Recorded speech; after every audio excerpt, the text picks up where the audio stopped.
one of the things that I was interested about having this space is not just to have a solo show, but actually to engage with somebody else.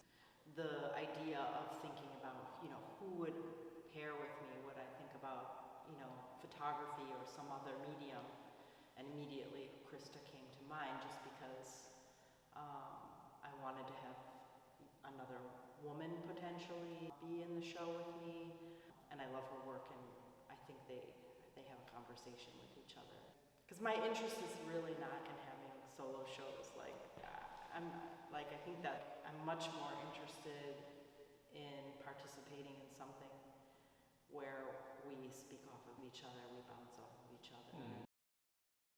So Tara contacted me in March of this year about participating in this exhibition with her, and I was thrilled because I've known Tara for 11 or 12 years, and when we first met each other in 2013 or 14, we both had two bodies of work that had a certain synergy that were similar in some ways. She had the Modern Hair Study series, which were portraits of young women from behind, topless women, so you saw their naked backs and their hair.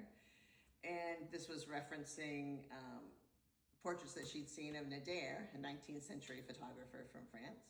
And I was working on a series called The Boys of Collodion, and they were portraits of young men that were topless, that were looking directly into the camera. And this referenced historical photography too, and identity and gender and representation. So I was thrilled that she invited me to collaborate with her on this exhibition 12 years later.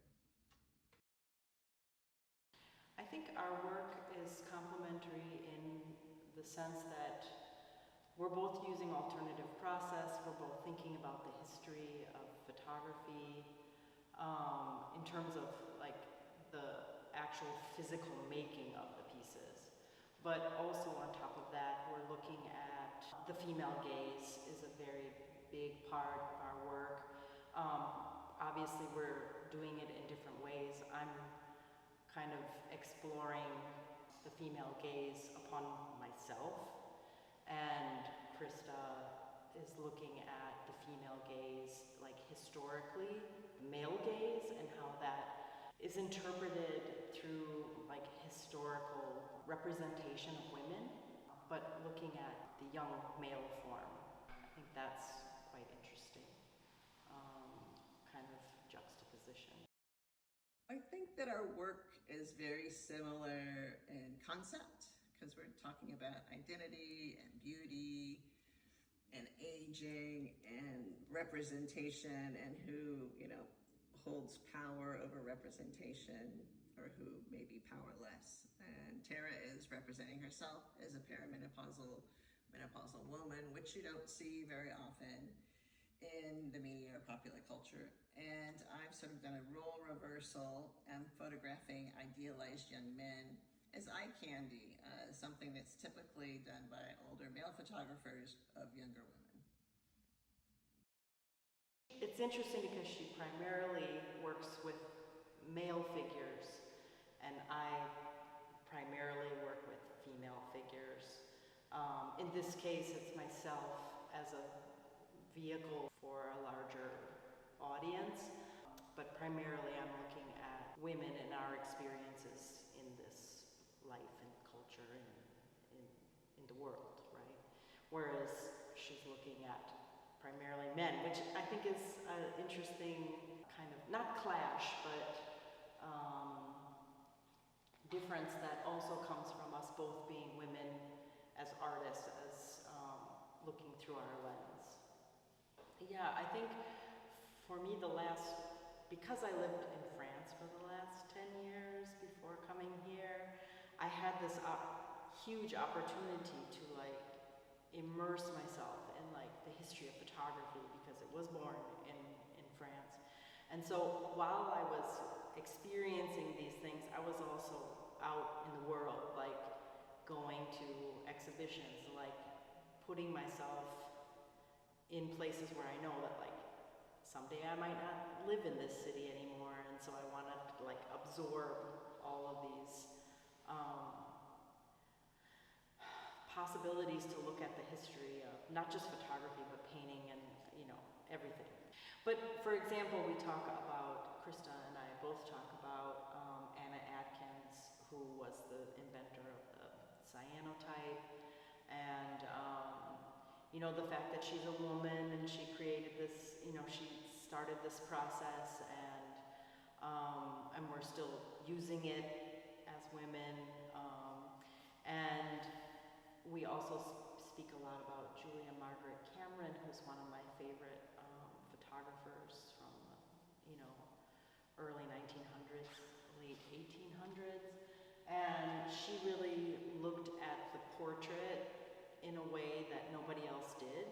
She was a pioneer in thinking about how the portrait can be expressive and ethereal and those things. So I of course am in tune to her historically. And I think I have a little bit of that kind of, I'm very attuned to shadow and light. That's something that, I guess most photographers would say that they are in tune to that. But it's a big part of what I do. I'm not someone who really works in the studio at all, so utilizing the light that's around and really being in tune with it lends itself very nicely to this project in particular, because I was very in tune to my body as well. And so that combination of using the light, using what I had, the space where I was living, where I was encountering nature also, helped to kind of allow me to use those kind of historical, and I was in a place that felt very historically connected to photography, right? There are direct references to the history of photography in my work, in particular figure studies of the history of photography. I have my young male models make selections from figure study books, canonical figure study books, and they make selections by works from famous male photographers like Alfred Stieglitz, Helmut Newton, Henry Callahan, Edward Weston, and we recreate or pay homage to these works. So my work, the foundation of my work is the history of photography and the history of figure studies. So with the installation behind me, I really was thinking about how to kind of collapse and expand this time that this work was made. So it's over a span of 7 or 8 years. And every time something was happening with me, I either had my camera, there were times where I had my camera available in case something was happening and I felt I needed to document it. For example, the ones that are in behind, that are attached to the wall, are more internal ideas about thinking about, life experiences, life struggle, because for 8 years I was going through a transition that was very inside, but yet also some things were coming out on the outside. And how to show that, how to say, look, life is happening and I'm existing and doing my daily life, my everything, but I'm also having these moments, this almost a crisis is happening at the same time, and thinking a lot about nature, about the cycle of nature, about the cycle of a woman's life and body, is a big part of what's happening here. And how do you express that? How do you show that in a way that's expanded over a period of time? I wanted it to feel expansive, not closed in, and immersive in a way. And so the color comes in, I mean, that's kind of historic in my work. I'm very attuned to color. I think color is can be super rich, and so that you can kind of see some beauty in this transition as well as maybe some struggle that's also happening at the same time. I use myself because I'm a woman and I'm having this experience of this kind of transition from childbearing age to not. But I kind of feel like I'm using myself as a vessel to express something that I think a lot of people are experiencing, but we don't talk about it as much. We don't, and it's very solitary. The experiences that happen are things that are happening, yes, physically on the outside as we age, but also it's happening internally. And how are we processing that? And so the pieces that are laying over top, it's like, I always like this idea of something looking fragile, but yet it's strong. And I think that kind of is in a lot of this work, and even previous work that I've made, where the way I approach something is either it's delicate in its lighting or things like that, but there's this kind of softness, this kind of delicate. It's held with the pins because I want it to maybe flow as people walk by, maybe, and that it also is very strong at the same time and powerful. The color, I feel, is powerful, and yeah. My favorite works of Tara's in the exhibition are the cyanotypes, because they're really joyful and playful, and they have a kinetic energy to them, and they're celebratory, and they're images that I really haven't seen before. So I think they're really surprising and wonderful. I'm very aware of the kind of, I want to say, stigma to the cyanotype, and this kind of, it's often been said to be the old lady process of photography, and I'm leaning into that heavy because, first of all, the color blue goes with this project, which I would jokingly, and not jokingly, say it's my blue period, if I could say that. And on top of that, using the cyanotype materials is kind of historical, and then going back to the digital use of photography, contemporary use of photography, but still thinking about the way my work is historically is full of color. And on top of that, there's specific things that are happening in these moments, in these photographs that are being made, and I'm directly acting them out in real time with my camera, and particular moments of anger, moments of exhaustion, moments of questioning. All those things are what's happening in the photographs when I'm making them.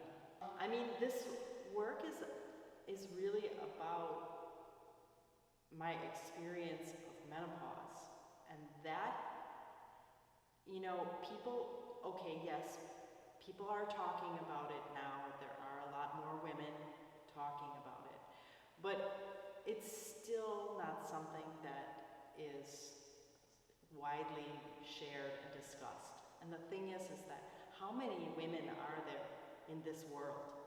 And we all will have some experience of this transition of aging. Men too, but women there's a different role because our bodies have different chemicals in it than men. So I guess I am hoping that people might think about the strength, the beauty, the struggle that women around them might experience, will experience at some point in their lives. Whether you're a young person, you might think, oh, that's far away from me. But maybe your mom or somebody else is having, your sister or, whatever, is having this experience, and that it's a part of what makes women so strong, I think, is that we're experiencing things, it's difficult, and that transition is different for everybody, but for some people, it can be anywhere from 2 to 8 years. That's a long time, a really long time to be having these experiences by yourself and not really being able to speak about it, and and sometimes not wanting to speak about it because you don't want to feel that you're not capable of performing whatever it is that you do in your daily life, right? So there's still a stigma about it, and I'm hoping to kind of open that door to say, yes, this is going on, and it's hard, but it's also a part of life, and it can also be very beautiful at the same time. For the last 12 years, I've been adding a color element to my analog photographs and digital prints. And with this recent body of work, My History of Men, I've decided to add a pink color and use Benadryl as a toner to tone some of the big prints pink. And one of the side effects of Benadryl is it makes you sleepy. And I feel like it was sort of a perfect motif or idea, because I feel like we're living in this sleepy retrograde haze politically now. Benadryl seemed apt for that. And the marbling, I just started this year. I've been scratching and drawing and doing some mark making on negatives and prints, and I was never very happy with the results, and so I started doing some marbling. I've done marbling, I guess, a little bit on and off for 5 or 6 years, and I just started attempting it on my silver prints this year. And a lot of these guys look kind of like Greek figure studies or Roman figure studies, and that are typically sculptures and made out of marble. So I thought that was sort of a bit of a little entendre to do marbling these figures that look like they could be Greek or Roman sculptures.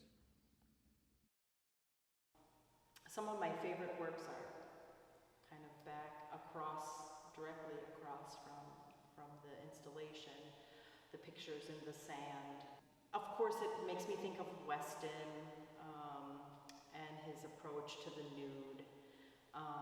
But I also think that her process of utilizing unconventional materials to kind of marbleize those pieces, I think they're quite beautiful, and yet they're also,